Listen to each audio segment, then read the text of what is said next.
Hola, Dios les bendiga, siempre haciendo un llamado a la reflexión a través de las Escrituras. Y hoy te invito a que abras tu Biblia en Hechos capítulo 5 del verso 17 en adelante. Acompáñame.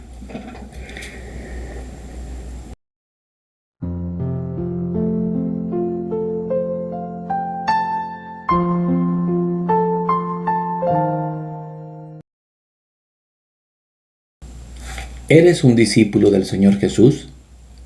¿Estás consciente de tu llamado? Bueno, entonces tienes que saber que habrá oposición y que mucha de esta oposición vendrá de nuestros propios hermanos. Te invito a que abras tu Biblia en Hechos capítulo 5 del versículo 17 en adelante. Dice la Escritura así: Entonces, levantándose el sumo sacerdote y todos los que estaban con él, esto es, la secta de los seduceos, se llenaron de celos y echaron mano de los apóstoles y los pusieron en la cárcel pública. Bueno, ¿qué es lo que está sucediendo en este momento en Israel? Lo que está sucediendo es que la palabra de Dios está siendo predicada. El evangelio de las buenas nuevas está siendo anunciado. Israel tiene esperanza de ser salvo. Israel tiene la esperanza de llegar a Dios por medio de la fe, a través del Señor Jesucristo. El nombre de Jesús está siendo predicado. Los apóstoles están anunciando el evangelio. Hay milagros, hay sanidades. Los que tenían espíritus inmundos y eran atormentados por demonios están siendo liberados.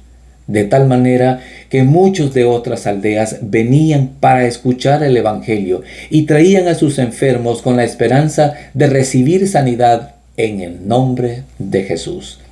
Así que esto ha provocado que el sacerdote y la secta de los saduceos ardan en celo, de tal manera que meten en la cárcel a Pedro y a Juan. Pudiéramos pensar que hablar de Dios es algo bueno, y lo es. Pudiéramos decir que no debería de haber ningún problema a la hora de anunciar la ley de nuestro Dios, de los buenos hábitos, de apartarnos del pecado y de apartarse del mal, y de que el hombre debe de volver a los caminos de nuestro Dios. Y la verdad no es algo malo, es algo bueno. Sin embargo, nos damos cuenta a través de la Escritura que para algunos hombres esto no es así. Pues si no se hacía a través de ellos no lo aprobaban. Los líderes de aquella época habían alcanzado un nivel de tanta soberbia y de orgullo que ellos se habían convertido en el filtro entre Dios y los hombres, y nada de lo que ocurría en Israel que tuviera que ver con Dios no podía suceder si no era aprobado por ellos. De tal manera que está sucediendo algo muy importante en Israel. Las personas están recibiendo sanidad. Las personas están volviendo a Dios y a las Escrituras, pero esto no les importa a ellos. Ellos están llenos de celo. Ellos no tienen celo de la predicación que puedan tener los apóstoles. Pues déjeme decirle que ellos conocían mucho más la ley y los preceptos. Ellos no tienen celo de la manera de vestirse de los apóstoles, pues ellos se vestían mejor. Ellos no tenían celo por la clase de personas que eran, pues ellos pertenecían a una clase social de mejor condición. Pero entonces, ¿a qué se debía el celo? El celo estaba en que las personas no les estaban buscando más. El celo estaba en que Dios se estaba moviendo a través de otras personas y no a través de ellos. Y entonces ellos se están sintiendo despojados y abandonados. Y es ahí donde el celo comienza a hacerse más fuerte, de tal manera que los atrapan, utilizan a la policía, o sea, utilizan a los alguaciles, al ejército, para meter preso a los apóstoles, porque ellos tenían control sobre esa guardia. Así que esto nos deja muy en claro que a ellos no les importaba realmente las ovejas. A ellos lo que les importaba era la posición que ellos tenían. A ellos no les importaba tanto la doctrina que las personas estuviesen recibiendo o que fuesen engañados. A ellos lo que les importaba era la posición que ellos tenían y el beneficio que ellos obtenían de esa posición. Así que ellos meten preso a los apóstoles. Sin embargo, sucede lo inesperado. Un ángel del Señor les libera y les da una orden y les dan el mensaje que viene de parte de Dios. Vayan y prediquen y pónganse en pie en el templo y anuncien la palabra de vida. Y así lo hicieron los apóstoles. Si usted sigue leyendo este capítulo, se dan cuenta y entenderán que los apóstoles al siguiente día en la mañana se juntaron una vez más en el templo y el pueblo estaba allí. Sin embargo, al siguiente día, el sacerdote y los saduceos se reúnen en el concilio para hablar acerca de lo que está sucediendo con Pedro y Juan y mandan a traerlos a la cárcel, pero en la cárcel ya no están. Así que son anunciados que ellos ya no están, pero avisados por alguien más, les dan el mensaje que Pedro y Juan están predicando el evangelio en el templo.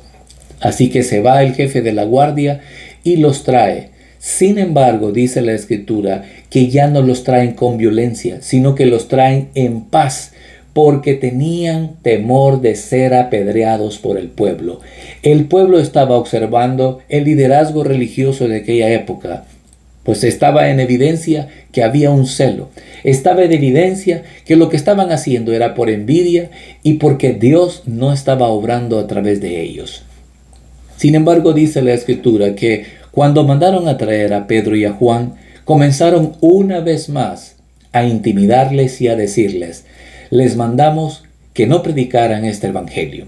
Les dijimos que no hicieran esto, pues que este evangelio de ustedes se ha difundido por todo Israel y nos están queriendo acusar de la muerte de ese hombre Jesús. Sin embargo, la respuesta de Pedro y los apóstoles es contundente y ellos les dicen que es necesario primero obedecer a Dios antes que a los hombres. En pocas palabras, Pedro les está diciendo y los apóstoles les están diciendo que Dios está sobre todos ellos y que la máxima autoridad de ellos es nuestro Dios y el Señor Jesús. Y Pedro les deja muy en claro que a ese hombre llamado Jesús, a quienes ellos mismos habían crucificado, el cual ellos estaban negando, que en el mismo libro de Mateo capítulo 27 verso 7, sin lo cual recuerdo, Jesús está ante el gobernador antes de ser llevado a la cruz. Así que ellos no desconocían la muerte de Jesús. Así que Pedro y los apóstoles no se retractan. Y ellos dicen que están predicando en el nombre de Jesús y que seguirán haciéndolo porque esa es la voluntad de Dios. Sin embargo, esto hace. Y dice el verso 33 del mismo capítulo: ellos, oyendo esto, se enfurecían y querían matarlos. Usted me podrá decir: hermano, si hablar de Dios no es malo, pero aquí nos dice la Escritura que estos hombres que hablaban de Dios y en nombre de Dios, y estamos hablando del sumo sacerdote, y estamos hablando de alguien que conoce la palabra de Dios. Sin embargo, ellos mismos querían matar a los apóstoles, pues en realidad a ellos no les importaba, óigase bien, las almas. A ellos solamente les importaba su posición y el beneficio de la posición. Así que en este momento, el deseo que ellos tienen es eliminarlos, porque les son estorbo. A ellos no les importa. Ellos, sinceramente, le tenían temor solamente al pueblo. Y eso es lo que los detenía para matar a los apóstoles. Sin embargo, ellos tenían mucha autoridad y podrían llegado a hacerlo. Pero ellos, a quien en realidad le tenían temor, era al pueblo y no a Dios. Pues si ellos tuviesen temor de Dios, amarían a su prójimo. Sin embargo, nos encontramos con algunas frases que hoy en día tenemos como muy espirituales. Y este momento de tensión, este momento en el cual están siendo confrontados los apóstoles por predicar el evangelio, este momento en el cual hay ira, hay celo y deseo de matar a sus propios hermanos, es cuando muchas veces salen frases que no siempre son espirituales. Y ahora vamos a hablar de esas frases que tanto se mencionan y esas palabras que tanto se mencionan, y es acerca de este hombre que es mencionado acá, el cual es Gamaliel. Dice el verso 34: Entonces, levantándose en el concilio un fariseo llamado Gamaliel, doctor de la ley, venerado de todo el pueblo, mandó que sacasen fuera por un momento a los apóstoles. Este hombre dice: saquen a los apóstoles, quiero hablar con ustedes, no quiero que ellos oigan lo importante que tengo que decirles a ustedes.